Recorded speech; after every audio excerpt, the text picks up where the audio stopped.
I'm Evelyn, and I'm a Geoholic. This one comes out of the gate pretty fast. Some people like to rock, some people like to roll, but moving and a grooving's gonna satisfy my soul. Let's have a party. Let's have a party. Let's do it. Let's have a party. Oh, man.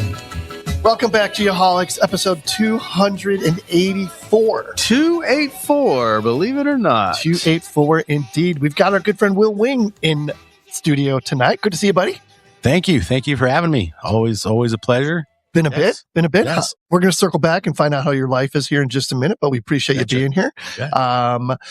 What's going on? We got a lot of stuff going on right News and happenings. News and happenings. We're at that bullet point. We're at the segment in the show. Yes, exactly. I leave tomorrow morning, actually, to head to Orlando for Topo.dot User Conference. 10th anniversary of the old Tuck 26. Yes. Yeah, I'm excited. They're giving out these really cool cowboy hats. I messaged Jennifer. I'm like, save me one of those. Yeah. Do not let that go. So excited to get my hands on one of those and just catch up with everybody. It's always a great event. Tons of cool people. And Topo.dot always does it right, for sure. Absolutely. Other than that, Yeah. What else is coming up for us? settling into the new studio. This is episode 2 from the new studio. It is. So that's pretty exciting. Still working out some audio issues. So if you guys are hearing an echo or a hum or anything like that, They're not. we apologize. We apologize. Sean assures me that you're not, but if you are, we apologize. Sorry. But other than that, as I said, well, great to see you. And what's new, man? It's been a bit since we've seen you. Yes. No, thank you. Just been a whirlwind as usual, you know. Yep. Business is good. Yes. Nice. Went to DC for the NSPS conference. Got to see Alex and Taylor, meet them in person. Perfect. Yes. My first time, you know, like I said, long time viewer, first time visitor there. Yep. And Did you love it? Oh, it was really cool. Yeah. Yes. I mean, for a surveyor, a history dork to be able to see that stuff and touch it and see it and feel it. And it was awesome. But I mean, just, you know, I think we had 46 states represented this year. That's amazing. Which I think that's the biggest it's ever been. And Crazy. So, I mean, I was just kind of a spectator this time around, just trying to take it all in. Yeah. And I went with Mike Banta, and he was definitely a great, you know, he's a mentor to me and kind of showing me the ropes and everything. But, it was, definitely, gonna keep doing that because, you know, we hear all these things that come down the pipeline, but you don't ever know. And I was always the guy that's like, well, what's going on up there? You know, I want to go see this stuff. And so, you know, Kent, you've been there when you're in the congressman's office and you're meeting these people, like that's how shit gets done. Yeah. And so being able to get a front row seat on it and then just see the YSN participation was, I think, 150, 140 students or something like that. I'm sure Alex and Taylor can give you the details, but I mean, just, you know, we get into like these little things sometimes and we're like, we're dying out. There's not, you know, there's so many issues worldwide. And then you go to something like this and just see just this like, garden of freshness and it's just enthusiasm. So it was awesome. So it sounds like it was pretty motivating. Yes, absolutely. So that's so cool. Highly advise, anybody that gets the opportunity to take advantage of it. And hopefully we can have a bigger presence there next year for Arizona, get some students, get them in the competition, because I mean, there's no other way you're going to be able to see DC like you can in this competition. And that they'll go over, you know, the details of it, but the scavenger hunt, I mean, the competition, the history, just, it's so cool. And I don't think it gets enough attention. So hopefully we can shed some light on that today. Yeah. Look forward to hearing that part of the conversation for sure. And it, you know, being there for Day on the Hill is definitely one of the highlights of my career. So you didn't oversell it by any means. And gosh, it was a while ago. And Banta was there then. Like, I think Banta goes every single year basically and represents Arizona. Yep. He's a great guy to have as a mentor and like somebody that's been,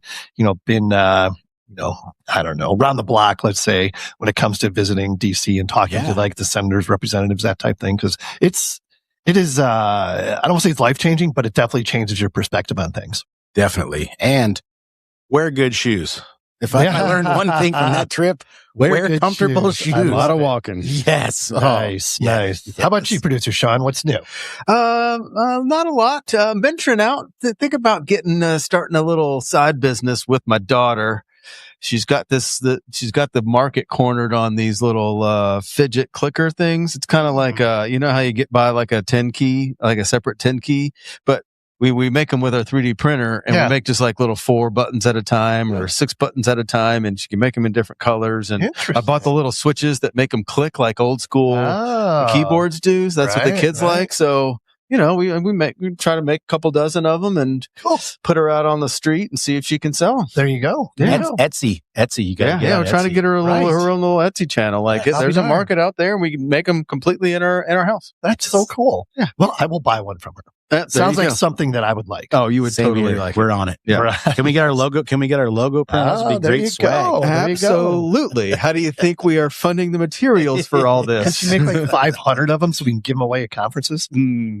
Different problem. I need a 3D printer room in order to pull that off. Well, there you go. What's new with you, my friend? Oh man, I had a really great Mother's Day. It was super cool. Both my daughters had kids. That's got to be like the best Mother's Day. It was like fun. 2 new mothers out of your daughters. Yeah. I almost tear up thinking about it, to be honest with you. It was really fun to give them Mother's Day gifts, and that type. Absolutely. It was really, really cool. So that's been the highlight of my last week. Other than that, work's going good. Busy as can be. All the things. All right. This episode, as usual, is powered by Emlid, making aerial and terrestrial surveys faster and easier than ever before. To find out more, go to emlid.com. I kind of skipped over that. You did, plug. But we do need to highlight, you did talk about TopoDot and the conference. So yeah. So TopoDot got their plug, is what you're saying. Yes. Okay, fair enough. Let's move on. And you're looking forward to tomorrow again. Yeah, and the conference is going on right now. So if you happen to be listening or catch this live, you guys will be live tomorrow. Starting tomorrow, right? Yeah, Thursday. You will be live Thursday. Yeah, okay. Russ and I are going to be tag teaming this one. Nice. So it'll be fun for sure. Yep. All right. Talk about that song of the week there, Sean. New one for us. It had to be the first. Oh, absolutely. First I didn't artist even know who Wanda Jackson was. So I'm digging it. Wanda Jackson's song is "Let's Have a Party." Wanda Jackson is a pioneering American singer known as the Queen of Rockabilly. Yeah. Born in Maud, Oklahoma, she helped break barriers for women in early rock and roll with her fiery voice, bold stage presence, and hits like "Let's Have a Party" and "Fujiyami Mama." Actually, we heard that earlier too. That was pretty cool. Blending rockabilly, country, and gospel, Jackson became one of the first female stars of rock and was inducted into the Rock and Roll Hall of Fame as an early influence in 2009. That is pretty cool. That is really cool. Yep. And I'm a fan. I'm a new fan of Wanda Jackson. I always like new music. I'm into it. Some of that old classic stuff. Yeah. Sometimes you just got to incorporate that into your playlist. I agree. Yes. Further making the Geoholics playlist that much more eclectic. Yes. Great plug. The Geoholics playlist on Spotify is grown to over 17 hours of music at this point. Mm-hmm. And for those who are just listening to us for the first time, every song from every episode is on that playlist in chronological order. Yes. So it's pretty So if you can make it through all 17 hours, you'll be able to catch the song. Good for like a really long road trip or a flight to Australia. Yes. Might be coming up with one of those. Yeah. Yes. Our song of the week is brought to you by All-Terra Central, your Trimble dealer for all things survey, mapping, and even marine gear.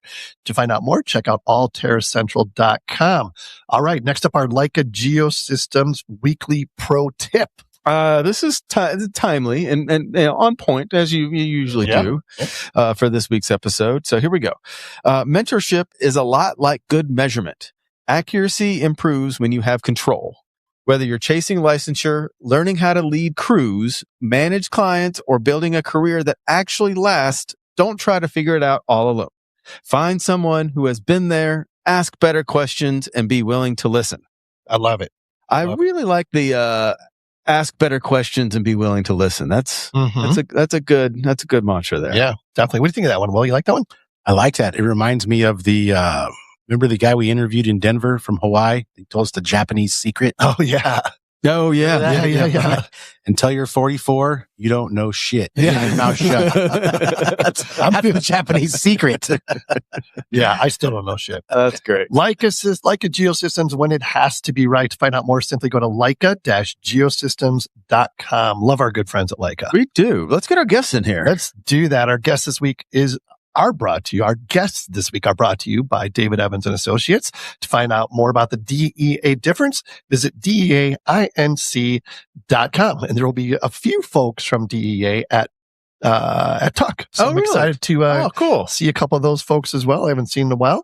We've got Alex Chose, born in Washington State, also spent time in Eastern Kentucky. She attended Western Washington University and also Bellingham Tech College, where she got an AAS in geospatial or geomatics engineering. Her current position, she's a project surveyor and land use department lead at Jepson Surveying. Her passions are community, camaraderie, and the preservation of our wild public lands and ecosystems, however you say that. We also got Taylor Shepley with us, born in rural central PA in a small village called Dornsife. I didn't know they had villages. Yeah, I'm checking that out. Check that out. Sounds like a movie. I don't know. Attended Penn State Wilkes-Barre. Is it Barrow Surveying? Man, you're all over it today, aren't you? Yeah, obviously I prepared well for this one. Where he participated in the Surveying Engineering Technology Program, graduated in 2014.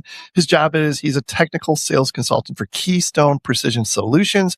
Wow, we need to get those guys as a sponsor. Yeah. The local Trimble dealer in the Northeast U.S. His passions are mentoring the next generation of surveyors, which we're going to talk a lot more about. Alex, Taylor, welcome to the Geoholics. Thanks for being here. Thanks, guys. Appreciate it. Yeah, thanks for having us. We're excited to be here.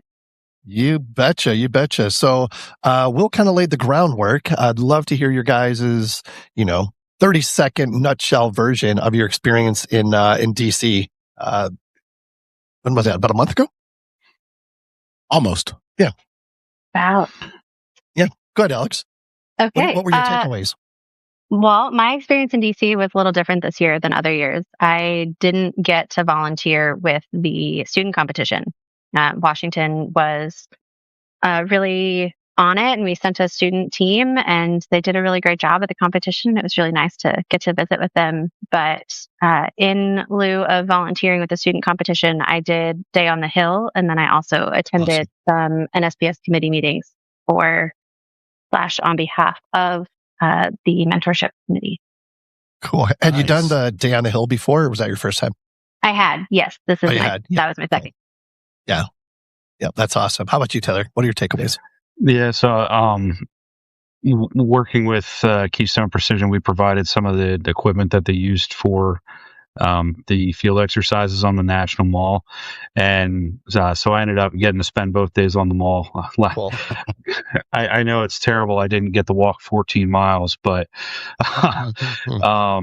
just being able to, have the survey equipment set up on the National Mall and like do surveying on the National Mall in the shadow of the Washington Monument. It's a surreal experience. We get there at 7:00 in the morning and the sun's coming up right behind it. It's so picturesque. Just unimaginable. So cool. I love the smile on his face when he's telling that story. Oh yeah, it is. So you said it was a surreal experience. What were you thinking at that moment? You do reflect a little bit on like the construction and the whole process and, surveyors coming before you and everything else. But then also, realizing that you're having 24 teams of college and high school students coming around doing the exact same thing that you're setting up in the morning. So, really gives a good perspective of, past, present, future. It's awesome. How about you, Will? What were your takeaways? Yeah. Wait, did you have a good time? I didn't catch that. Yes, okay. Absolutely. Yeah. Yeah. It, like I said, there's so much going on. And the first time there, it's hard to take all in. But what I did take in was the amount of effort and work that these guys put into this. I mean, Taylor, I imagine getting all that equipment out there and the logistics of it are just, they really work well together, and they're from states really like 1,000 miles apart. Right. And so it's, like I said, as an observer, just showing up, checking everything out. Mm-hmm.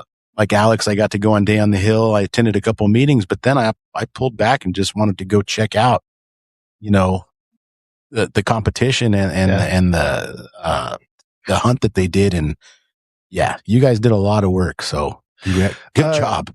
So guys, talk a little bit more about the competition. Like, set the stage for me a little bit. What was that? I mean, you guys are very familiar with it, but for myself and our audience, what is it, and what was it like this year? Yeah, so I mean, it's a 2-day competition. We had, I believe, 24 or 25 teams from schools all over the country, both high school and college. The college was broken out into associates and bachelor's programs, and they split it up. So half the teams one day did this monument hunt where they used some GIS software and basically went around the city trying to find as many benchmarks as they could, take a picture of it, post it on their social media page, and then upload it that they found it. And, it was the scoring was based on the difficulty to find it, how far outside the city you had to go. They did include some of the original boundary corners for DC, which was pretty cool. Yes, that was awesome. That's awesome. Yeah, and then the other half of the team was doing some field exercises on the National Mall. There was the robotic total station was a stakeout exercise. I believe they had like a boundary retracement with some GPS, as well as compass and chain. So, going old school, running a traverse with a compass and chain and a level loop this year. That's awesome. That's awesome. What would you like to add, Alex? Oop, no. You're on mute. Love it. Okay. Well, as Taylor's recounting the structure of the student competition, I just keep thinking about past years of volunteering. Like I said, I didn't get to do a lot with the student competition this year, but what I have so admired about that experience is not just the enthusiasm from the young surveyors who are there competing, and they're just like kind of general stoke for all of these things that they're experiencing, but the level of strategy, like you cannot understate the level of strategizing that goes on within these teams. And it is thrilling to just behold. I had the pleasure of being the YSN person assigned to Puerto Rico's team for their monument hunt last year. And oh my gosh, we were jogging.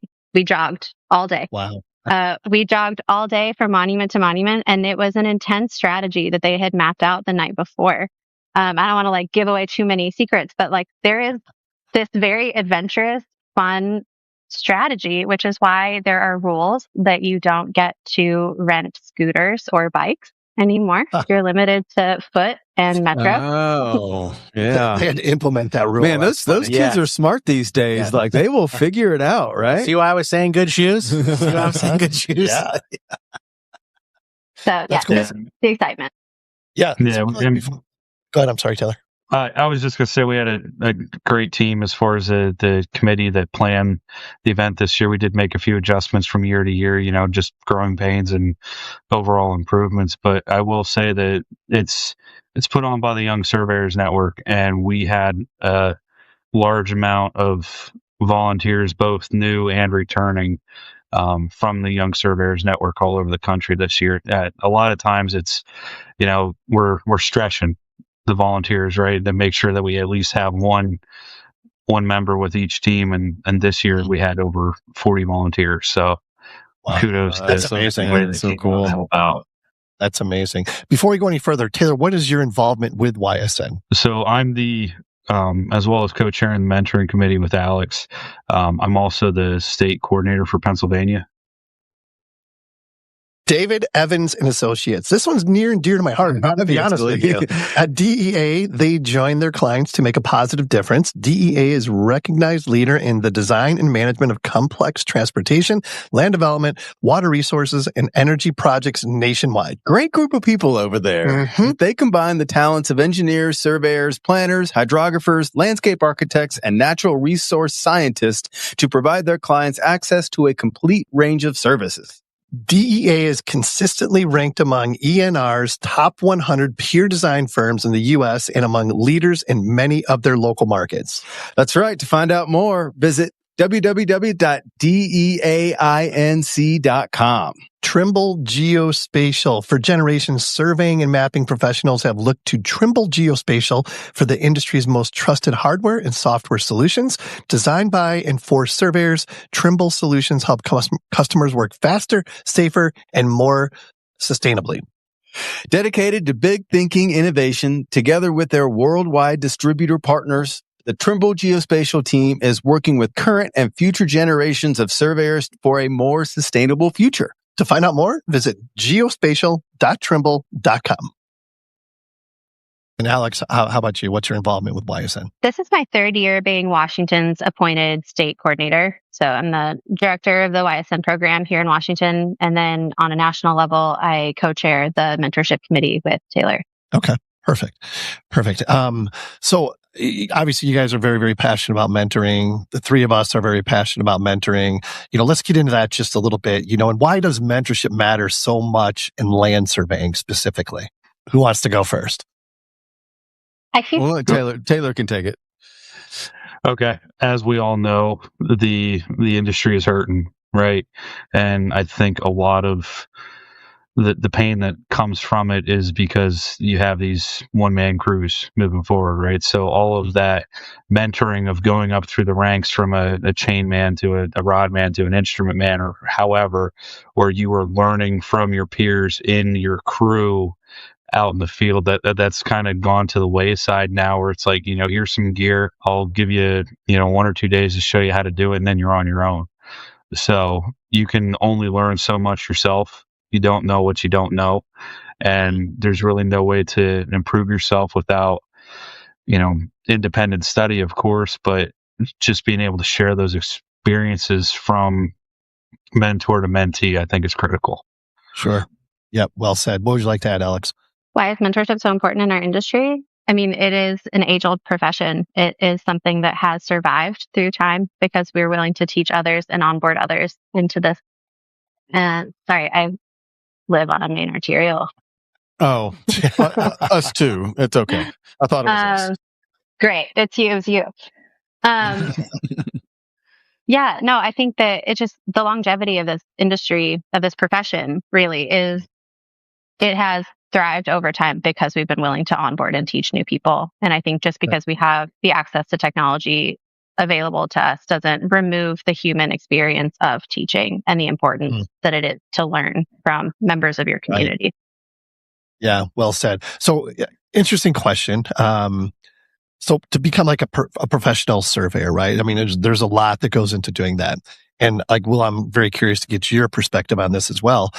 What percentage of what you need to learn do you think you can learn in a classroom versus hands-on? Well, I mean, traditionally, I think it was, a lot more in the field, right? Like Taylor was saying, you had a crew and it was kind of passed down and the technology wasn't as intense as it is now. But now, I mean, these algorithms and processing and all this stuff, you really can't learn that in the field.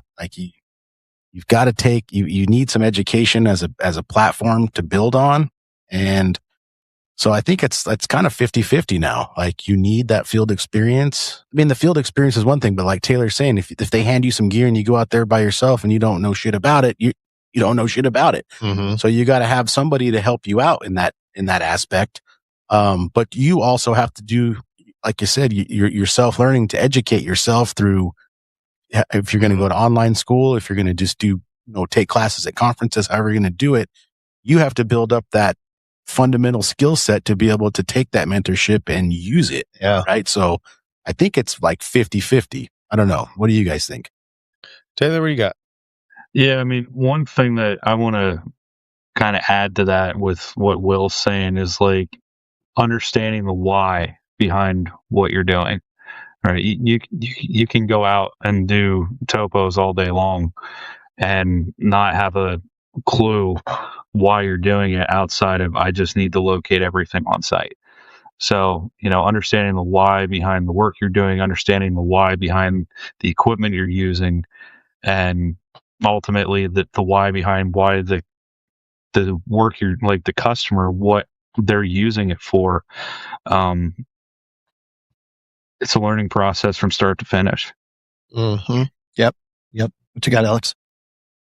I think it's important to note also that there's very real science that indicates that not everyone is going to learn the same. Not everyone's going to read that textbook and totally get it. Not everyone's going to watch that video and be able to get kinesthetic with it. I think that there is something added to the mentorship experience by, like I said a minute ago, just that human connection, being able to really relate to someone and meet them where they're at and help them along because you took the time. I know a lot of people, refer to surveying, of course, as a profession, but also it's so unique, right? There's also an art form when it comes to surveying, like the decision making that goes into it, that can't be taught in a classroom, like that you have to experience that. Well, that was kind of my question based on what Taylor just said, like, and maybe, and Alex is probably a good person to answer this. Do they teach the why when you're in school in a geomatics program? Like, I mean, of course, like someone gives you a why for something, whether it's like boundary related or, boundary law related. But you don't have the context for it. You don't have the container for it yet. You don't have some of the dots in place that would otherwise connect to allow you to really understand that concept. So they can tell you the why as much as you want or as they want in the classroom, but that doesn't really mean it's going to stick, even for hungry learners. Yeah. You got to have somebody in between that can, that number one can identify that you're having that, and they can recognize it, like, oh shit, I know, I've been there. I know what, here, let me tell you, let me give you a use case that I can explain this better to you. And you're like, yeah, oh, okay, like, thank you. Like, I think someone to contextualize it a bit. Yes, right. Yeah. Right. One of our listeners said 30-70 class to field.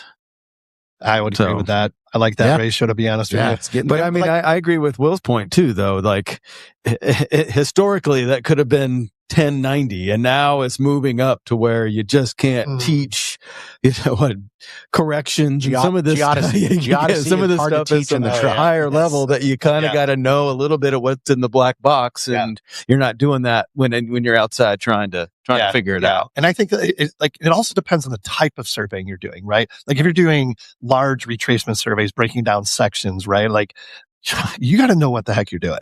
It's like, I find this, you found this, okay, but I found that, I'm going to hold this, I'm going to do this, I'm going to proportion this, blah, blah, blah. You don't learn that in a classroom. Like that. No, 100%. Right. What do you think, Alex? Oh, I also thought to add that, in survey programs, a lot of the instructors, maybe they're singular instructors, teaching an entire program, an entire history on surveying. They're going to say like, hey, I'm going to teach you this much, but I'm really banking on your employer to teach you this much. Like, I'm going to teach you this, but your employer is really going to teach you this. But then you get out of school and you get hired somewhere, and maybe it's a small team. Like maybe they don't have the bandwidth to like teach or train to the magnitude that you would have hoped for after listening to someone say for at least 2 years, like, I'm going to teach you this, but your employer is really going to teach you this. Yeah. And that's where mentorship comes into play.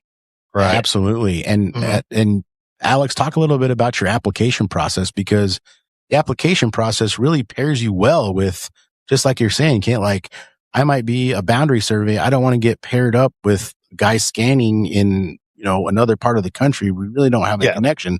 Well, let's introduce the program really first. Yeah. Well, let me actually, before you do that, one important point. When you say Kent, he's not an option for a mentor. He doesn't have time. He's a little lack of responsive. So he's off the table, but everybody else. Kent's an amazing mentor. He just needs to figure out how to clone himself, basically. Fair. Yeah. But please introduce the program. Yeah, talk about the program, and then we'll get into it. I'll let the who wants to introduce the brains behind the operation YSN mentorship program? Go ahead, Alex. How do we want to introduce this program? It's the NSPS YSN National Mentorship Program. It's a coast-to-coast and territory-inclusive mentorship program that pairs mentees, early career professionals, with experienced seasoned land surveyors. And there are metrics that we use to match folks so that we can optimize their experience, both as mentors and mentees. And some of those metrics are state, time zone, and topics of interest. It's not always going to be guaranteed that someone gets matched with someone from their state, although that is the hierarchy of matching metrics. So we then narrow it down to time zone, and ultimately the third metric tier, but the meatiest of them is what topics are you looking to cover? And Will can attest to this. In the application, we have folks pick 6 topics at least that they feel either very qualified to cover or on a mentee's side, really interested in learning more about how to grow into. And that is obviously not limited to state or time zone. So if someone's got a specific need or a niche interest or a niche combination of things that they're looking to cover, we have the ability to hand select mentorship pairings, which mean that someone from the West Coast can get hand paired with a mentor from the East Coast that is specifically qualified to meet their mentorship request. Gotcha. Now, is this the second year of it? Correct. Last year was our pilot program. Yep. And now I understand like the results of the pilot program were amazing, right? Like there was a lot of success stories that came out of that. And I think when I read, like 100% of the questionnaire respondents said they would recommend it for their peers. So my goodness, I mean, what more of a boost of confidence do you need than that? Yeah, I mean, Will was our guinea pig, right? So anything Will can say about the program as a mentor from last year in the pilot, I'd take his word for it, right? Yeah. No, it was great. Like I said, and it was a pilot program, so my mentee and myself were both kind of time crunched this summer when it was going on, but we made it work, right? Like it just, and that's reality, right? Like, he's busy, I'm busy, but we get the gist of it. We made it work, and I don't want people to shy away from it because they think it's more paperwork or it's more this and that. But yes, you have to commit yourself. What would you think that commitment was? Time-wise, from a mentor perspective. Yeah, from a mentor perspective, it was probably like, when we would start talking, it's just like us talking. Like it would go on too long to where we're just telling stories, and but you do enough of those, and you build that confidence level, that relationship, to where when something gets crazy, they have the comfort to call you and ask you about it, or text you or something like that. Yeah. So again, it's just the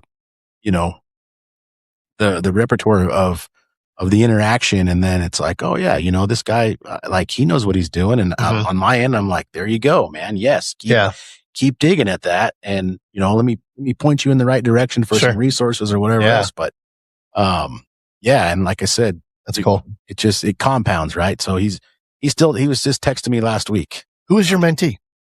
We remember? We hung out. What was his name? John Very. That's right. That's right. We saw him in Denver. Yes. Yeah, we saw him in Denver. Yeah. Shout out to John. He went to Ferris State, I believe. Yeah, he's sharp. And just like I said, and I'm sure you guys have a dozen other use cases. Did you guys participate as well? I was just going to ask that. That's all right. No, the time constraints and just kind of building the program, maintaining it, filtering questions and everything. It was enough to keep us busy. Of course. Not saying that, I do have mentors outside of this program, which it's funny to kind of reflect on, because looking back, all of my, previous party chiefs and bosses in some capacity were mentors, whether I realized it at the time or not. So I think it gave me a lot of perspective on, what to do, and even sometimes what not to do. Right. So it was really, really interesting building this program and kind of doing some self-reflection on my career so far, 10 years in. Yeah. So Alex, how about you? Did you participate in the program, or were you helping to manage the program? I stuck to the admin corner for last year's pilot program. Felt like our hands were pretty full with trying to launch a national initiative. But there was a lot of enthusiasm for participating as a mentor or a mentee. And like I said, I opted to be an admin, but I think this year, both my mentor and I are going to be participating. We'll see if we get matched up. But mentors have existed outside of the program, and it's imperative. And we can talk more about structured mentorship.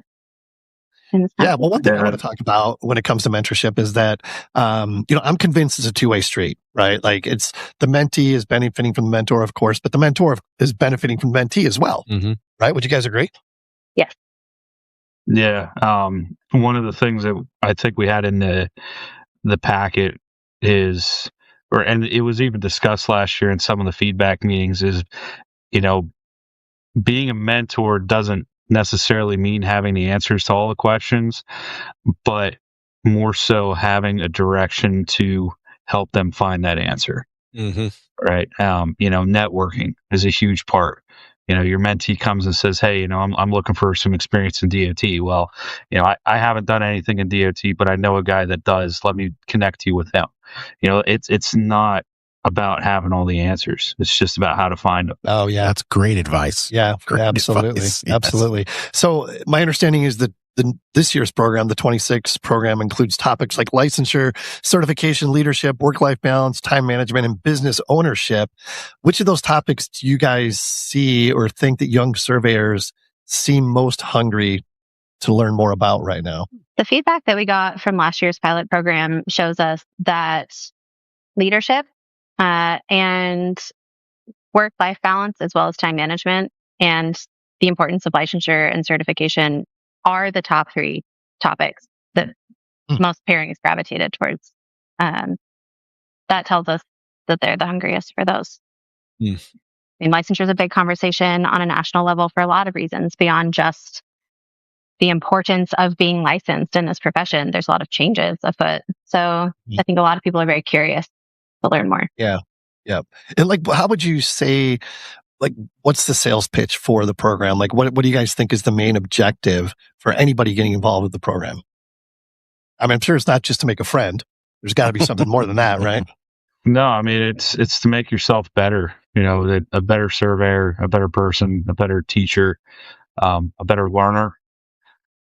Yeah. And I mean, networking, sure. But I think as surveyors and as professionals, we're always continuously trying to make ourselves better in every capacity possible. Right. So that's my push. You want to make yourself better, find a mentor. Yep. I love that. And what do you guys think it takes to be a good mentor? And on the flip side, what do you think it takes to be a good mentee? As a mentor, I think you just need to put yourself in that position, right? And it's, for me, I never had anybody really to ask, or I was afraid to ask, and it was never a thing, right? So I just try to I would just love to answer every question that my 23-year-old butt would want to ask and not feel embarrassed to ask in front of a bunch of professionals, right? Yeah. So I think that's, it's important, you got to have somebody you can talk to and ask these questions without everybody listening. Right. So. Yeah. That's an interesting perspective. What about from the mentee side? What do you think it takes to be a good mentee? I think it helps to be driven, and I think that it helps to be humble. I think that humility can go a long way, knowing where you're at so that you can accurately convey to someone so that they can meet you where you're at and help take you to where you want to go. I think humility, I also think drive and a sense of curiosity about what this profession can bring and what you want to accomplish within it. Yeah. And you mentioned earlier, it does take a commitment. I mean, you talked about from your perspective, Alex and Taylor, what do you think from the mentee's perspective? How much time and what kind of commitment do you, I would say the same word again, but how much time do you need to commit to I guess succeed in this program? Is it just a phone call, or what do you say? We ask mentorship pairs to schedule at least 1 hour together every other week. Okay.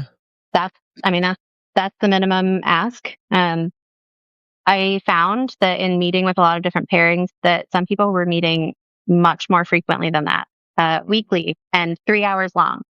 And because there is a framework for flexible engagement, people are just meeting when it works best for them.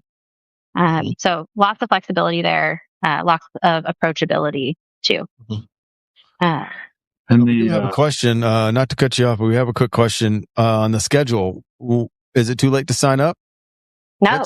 How do you join, and what's the cutoff, or you can just pop in at any time? We are open. The applications are open for the entire month of May. And if you're on LinkedIn, which I think it seems like a lot of surveyors are, there's a lot of materials circulating, QR codes, URL links to the applications themselves, as well as the program overview. And we are working with NSPS to get those on the website as well. Cool. Nice. And just to clarify, is it just for land surveyors, or is there other folks in there, like maybe even like folks in the GIS realm of things, or folks that are in the reality capture world? I mean, what, just kind of nail it down for me. Who's invited? So, I mean, the key cards or discussion topics that we have are focused more on the soft skills. So it's not a very technical based program by any means. Okay. So I think a lot of the key cards that we're doing are open to the various branches of the industry. Okay. I think the biggest hurdle, it is built, by surveyors, right?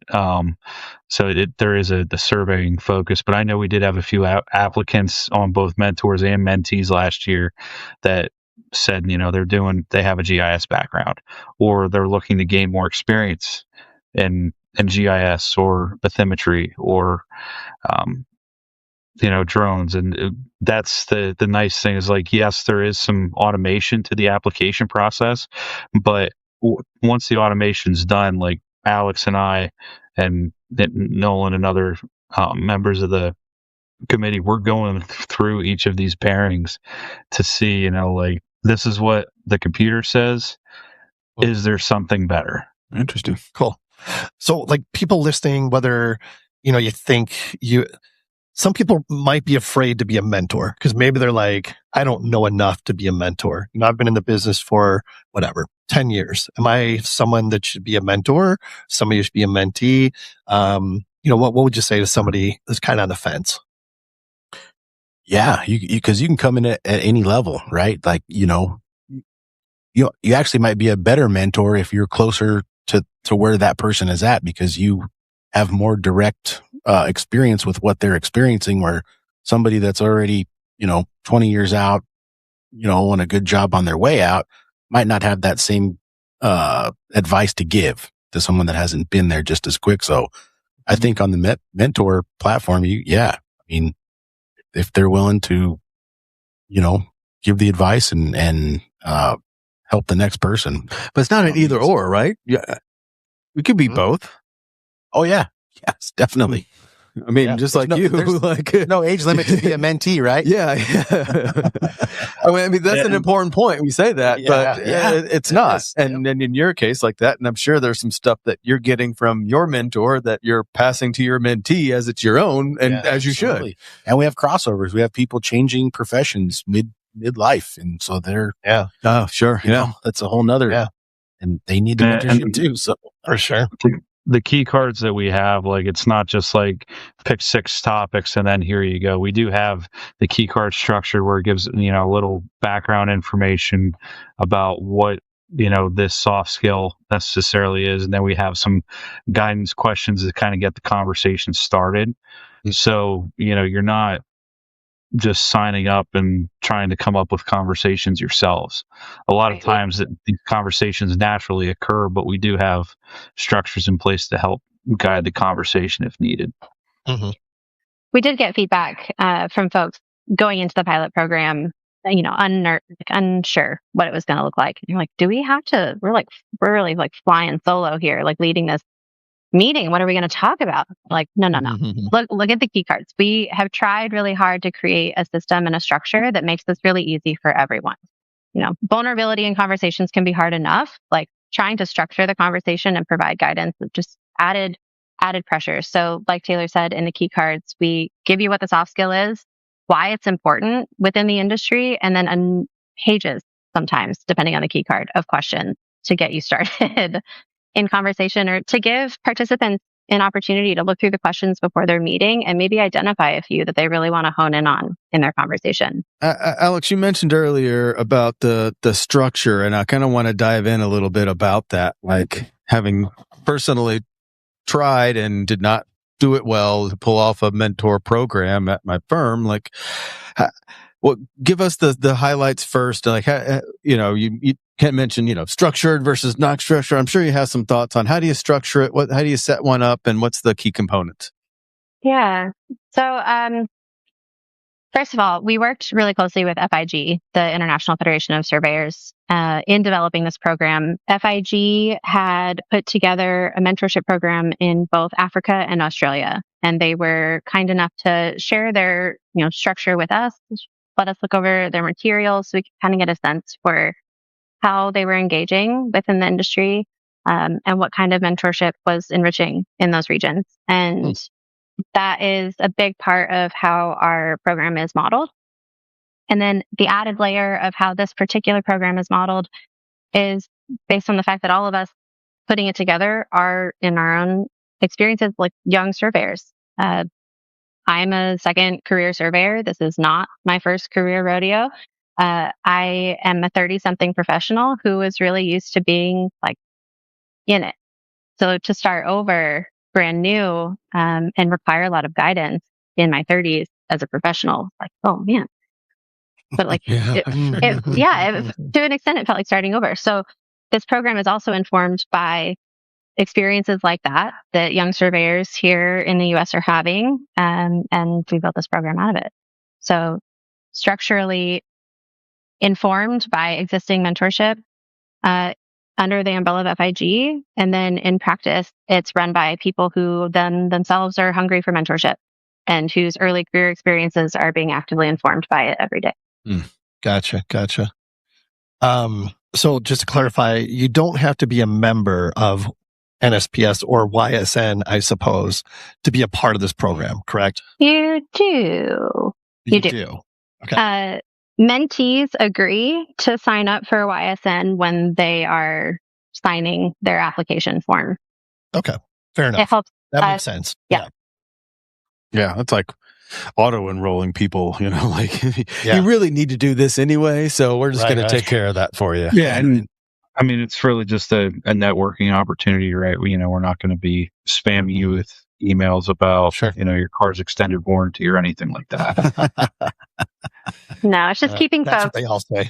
connected to the network, connected to things that we're doing and things that we're offering for young surveyors. Yeah. Right. What else here? I'm going to go with the questions now. Now let's talk about the numbers. You had the pilot program, so this is your first year. I mean, what's the engagement like currently? How many? Do you count it in pairs or people that are involved? How do you track it?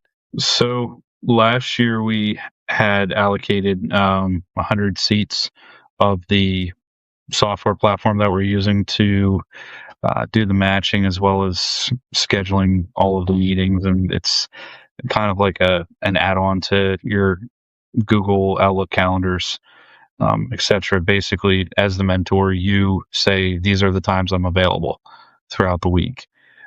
You can do it as far out or as short as you need to, and then the mentee comes in and says, "Hey, I want to meet this time." And then it gives you the opportunity to either automatically create a calendar invite or just send a notification saying, hey, they picked this time, and then you guys can coordinate. If you want to do it via Teams, via Zoom, via phone call, in person, we're not restricting on how you guys are meeting, just so long as everyone is meeting. Right. And then this year we've upped our seat count to 250. We had some interest forms go out early in the year, and I think we had 60 or 70 people fill out just the interest form. Applications went live March 1st, so we're still kind of starting to trickle in, the early birds for sure. But I'm anticipating, between this and our other marketing efforts for that to really blow up. Yeah, that's cool. So I'm so curious. I'm going off on a tangent here, but Alex, what was your career before you switched to surveying? I was in land preservation and supporting farm work and regional food systems.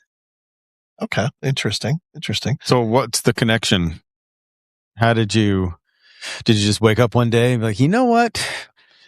Surveying, that's it for me. The surveyor fairy made an appearance the night before. My new Halloween costume. Yeah, right. Sprinkled some survey pixie dust. I with the involvement in land and agriculture, and also my own personal passions for preservation and my own interests in recreating land. And I got involved in a casual conversation with a friend after I was looking at a master's program in urban planning and feeling really reluctant to leave where I live. I love where I live.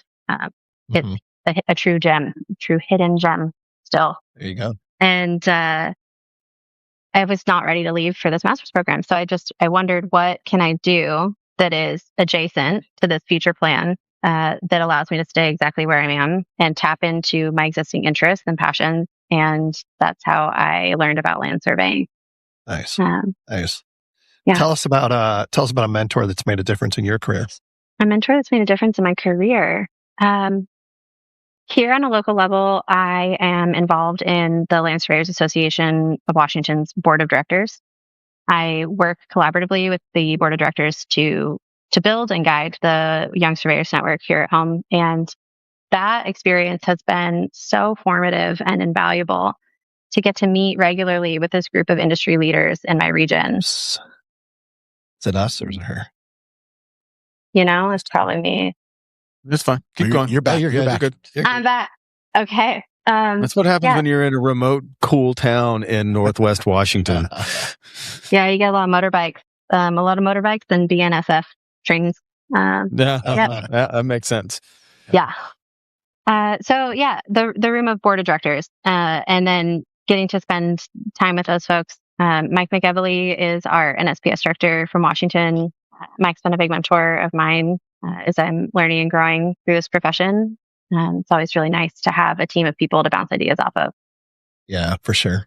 That's great. How about you, Taylor? Is there a mentor that has made an impact in your life, in your career so far? Yeah, I mean, like I said before, each of my previous bosses really provided insight throughout my career. But I think I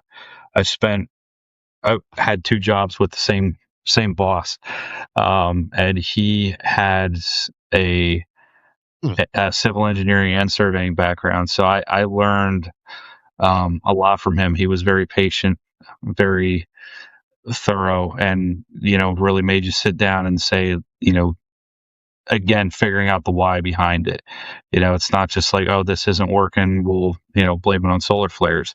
Let's figure out why it's not working. So he taught me patience. He taught me to pay attention to detail more so than what I already thought I was. And he taught me a lot on the engineering side, which really gave value to the survey work that I was doing in that perspective, as like where my work ends up going and what ends up happening from it. That's awesome. Civil engineer that's patient and thorough. Yeah, I hope to meet one of those. You lost me there. I'm married to an engineer, and she's neither of them. That's correct. He was the surveyor first, so. It makes sense. Now it makes sense. That's right. Yeah. Okay. All right. I do want to ask also, you guys, Alex, when you were mentioning the 3 most, the highest mentioned topics, the one that you didn't mention was business ownership. Is that something that the folks aren't interested in, or is it just lower on the list? Because we always talk about the surveyors are terrible business people. Do you see that? Except for Will. What are you guys doing to break that cycle is really my main question. It's new. It's a new topic. It's a new topic to this year's program. So we don't have a stat for it from last year. But we did receive feedback from participants in last year's pilot program that was a topic of interest that they would like. And we explored it some more, and we put together a key card for it. And we've talked to our peers, other state coordinators from across the country. And those coordinators who were mentors in last year's program are going to be enrolling as mentees in this year's program. One in particular, specifically because of the entrepreneurship key card set. Nice. Very cool. Yeah, that is super cool. I love this question. I'm anxious to hear your response. will as well. If every seasoned surveyor listening agreed to mentor just one young surveyor this year, how would that change the future of this profession? Well, it's the same as going to a school, right? Like if you go to a school and there's 100 kids there and just one kid or two kids pick it up, they're going to tell their friends. And then if you go the next year, 4 of them, and it just, like I said, it's going to multiply. And I think it's the same with the mentorship. So yeah, because everyone comes home and they vent and they talk to whoever they live with about their day and their shitty boss, whoever, you know. If you live with the surveyor, you know about surveying. Like just, yeah, we still got to do the Wives of Surveyors episode. That's so good. How about you, Alex? Yeah. What's your response to that question about if every seasoned surveyor would take the time to mentor a younger surveyor? How would that change things? I mean, we talk about it all the time, not just as young surveyors, but I feel like I've heard it from large rooms of seasoned professionals, how important mentorship is to this profession.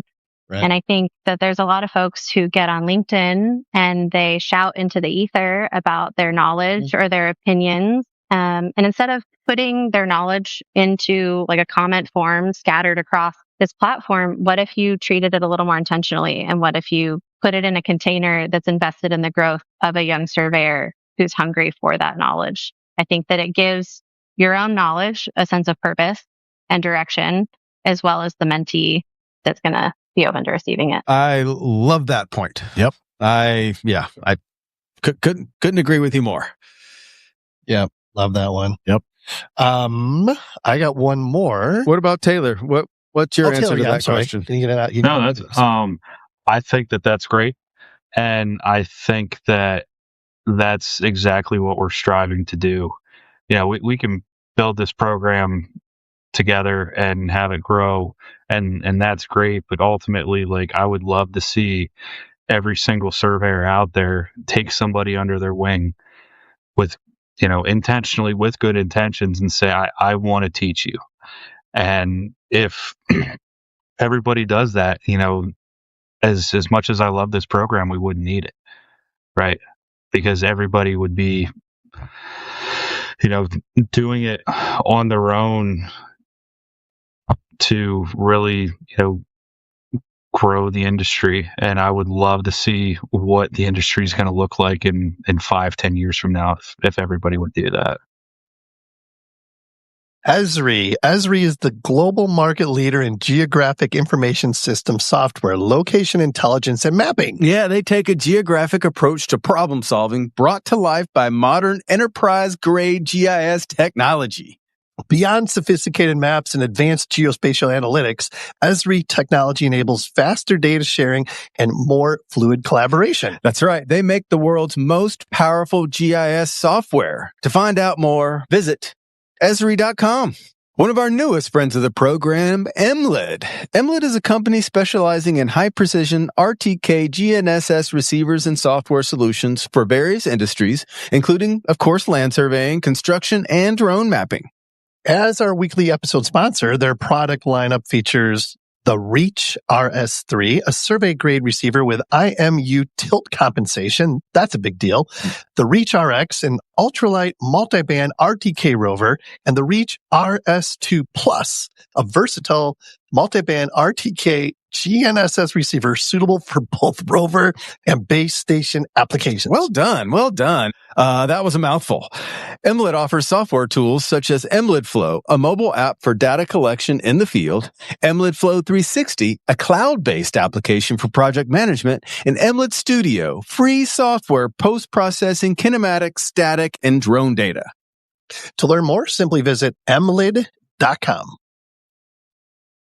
I'm curious, like you've mentioned FIG and having conversations with the folks at that level. What do mentorship programs look like in other countries?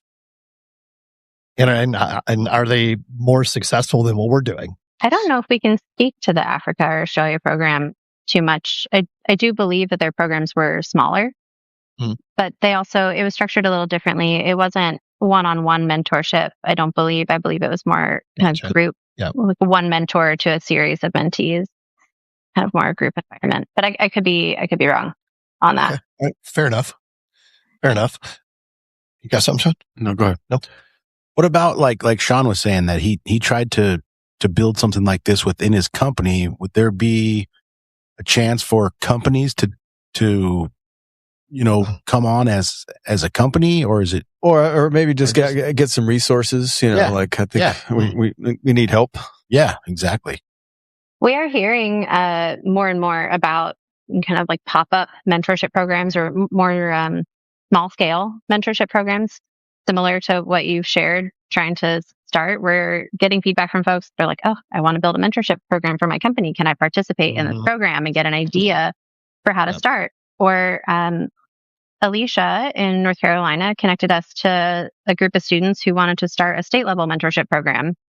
And she encouraged them to participate in the National Mentorship Program to see if it overlapped with what they were trying to build on a state level. And if so, then is there kind of more of like a state level initiative for national participation? And I know that that's what's happened here in Washington. Washington was interested in having a state level mentorship program. And I said, just come check this out. And now we've got a ton of Washington interest in a national mentorship program. So yes, there is something to be said for the small scale programs. We still need them. I think communities in offices, in towns, in regions still need that connection. And I think that it's inevitable that the programs could be different enough that they would be beneficial to someone who participated in each. Sure. Now, what if it's like, oh, yeah, sure, we'll show you how to set up a program. You just got to be a mentor first for us for a couple years, and then we'll show you the keys. Yep. Yeah. And you've got all the resources already there. So, yeah. I could see that working out good. For sure. Definitely. All right. Call to action time. This is your guys' opportunity to really sell this thing. Applications for this year's National Mentorship Program are open through the end of this month, I believe is what you said. For anyone that may be on the fence, whether it be a mentor or a mentee, what would be your direct message to them right now? Why not? What are you waiting for? Yeah. I was waiting for a shit or get off the pot comment or something like that. No, I mean, the only thing that's holding you back is yourself, right? You need to be a sponge. Whether you're a mentor or a mentee, like you're going to learn things. So if you don't want to learn, don't join the program, but who doesn't want to learn? Right. Love it. It's a nice way to say shit or get off the pot. There you go. I like it. Yeah. Politically correct. I think about how no one's going to hand you the key to success. No one's going to one day say like, you've arrived. Like you've got to have some like self-motivation, some self-actualization. And I think that this program is a really great way to live that, to show up for yourself, to show up for the profession, to show up for your future, whether you're a mentor or a mentee. Again, like what are you waiting for? There's a real wealth of knowledge here in this program. And as someone who administers it and gets to look at all of the applicants, it is wild to see the wealth of knowledge show up that is the mentor list. It is so inspiring, and it is so cool to be like, wow, someone's going to get to learn from every single one of these folks. Or like, every single one of these incredible people is going to get to imprint their knowledge on someone. And what an experience to get to be a part of that. Yeah. So it's cool. It's an impressive list. There's a lot of knowledge there, and all you got to do is sign up to be a part of it.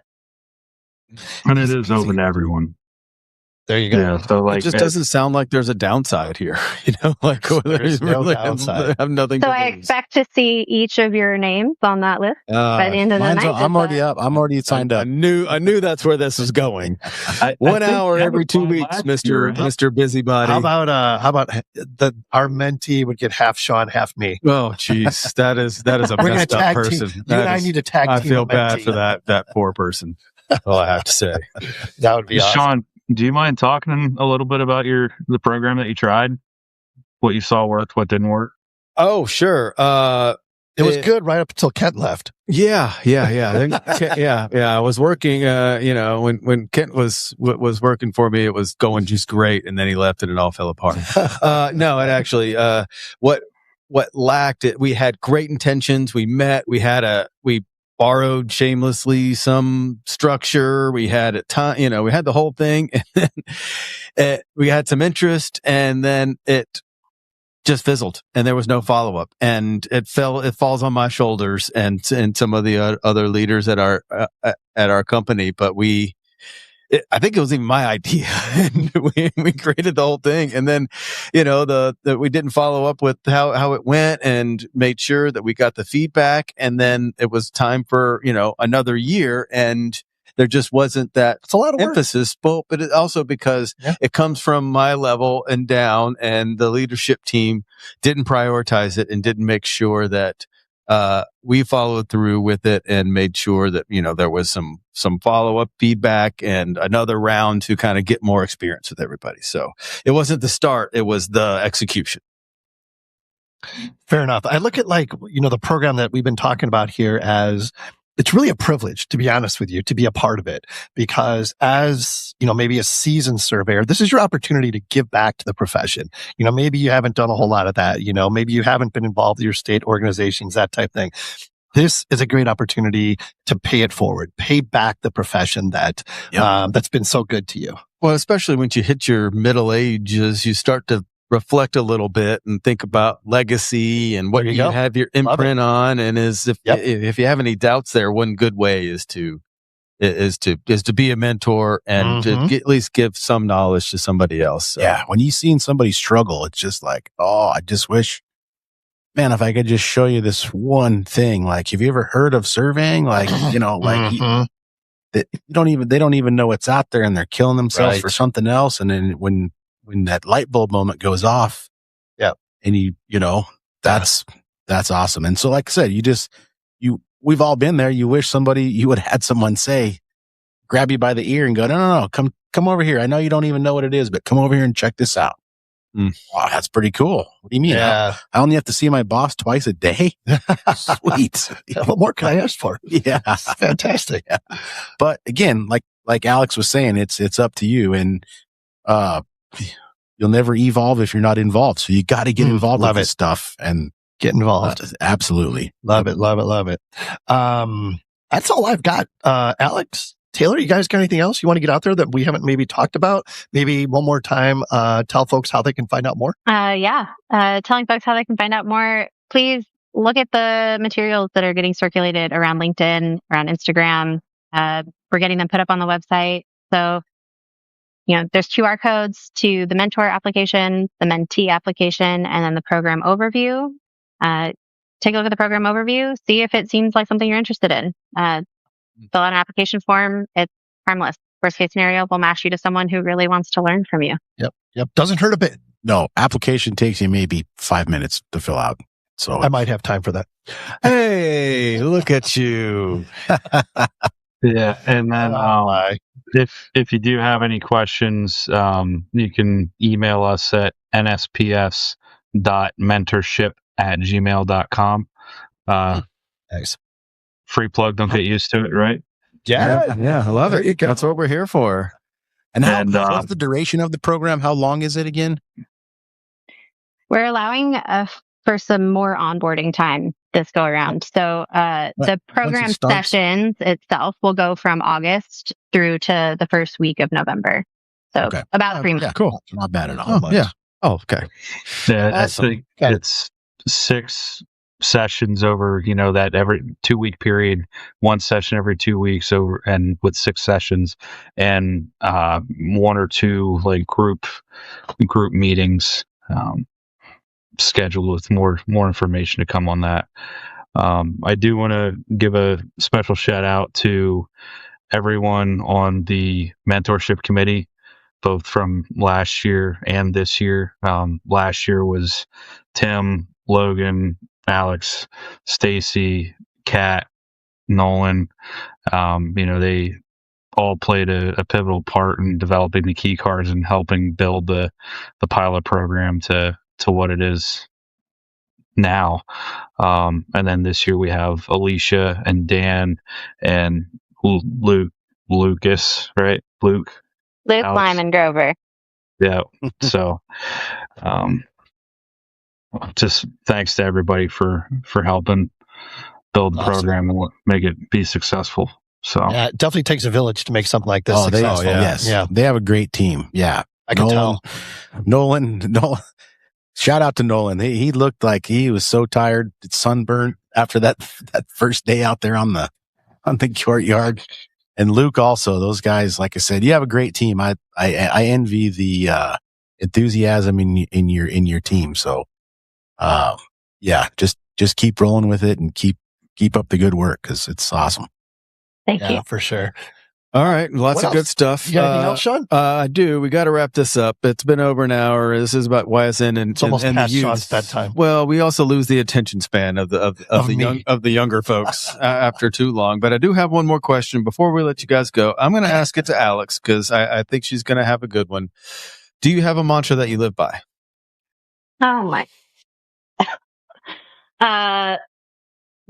No. When in doubt, change careers. Yeah. Don't live life by what you feel like is a big one, but I struggle with that one. So we'll see. Great. It'll come to me in like 20 minutes when we're done here. Don't worry. Yeah, shoot us an email. We'll add it to the list. We'll add it to the list. We'll add it to the book we're going to publish with all these mantras. Yeah. But I think the main one of today may be just shit or get off the pot. I like that one. Yeah. I like that one. Very good. You got one, Taylor? Be the person that you wish you would engage with. I don't have a good way to say it. I really thought you were going to go with be the change you wish to see. That's what I thought too. You know, it's a branch off of that, but I always try to engage with people the way that I want them to engage with me. So kind of like the golden rule, right? Yeah, be the change you wish to see in the golden rule. I love it. Good stuff. Well, hey, Alex, Taylor, thank you guys so much for your time. Thank you for everything you're doing. I know there's absolutely a ton of work. And Will, also thanks to you, man. Like I know you do a lot for this program, and it takes folks like your guys' selves to keep this thing going, and grow it. So thank you guys very much. Yeah, thank you for having us. Absolutely. Yes, thank you guys. You betcha. You going to take us out here, buddy? Yes, I am. Adding value, making friends. Check both those boxes. Made a couple new friends. Oh, yeah. Added a shit ton of value. Really excited about this episode. If anyone would like to be a guest on a future show, shoot us an email at info@thegeoholics.com. Huge thanks to our featured friends of the program, Altair Central, David Evans and Associates, Emlid, Diamondback Land Surveying, Trimble, Leica, Topodot, Mach 9, and 4M Analytics. Wanda Jackson, let's have a party. Let's have a party. Available everywhere. Until next time, everyone, I got a couple good takeaways here. We don't know what we don't know. Be humble and vulnerable. Be intentional when sharing your knowledge. The only thing holding you back is yourself. No one is going to hand you the key to success. I like that. All good stuff. Most importantly, as always, be safe and healthy, everyone.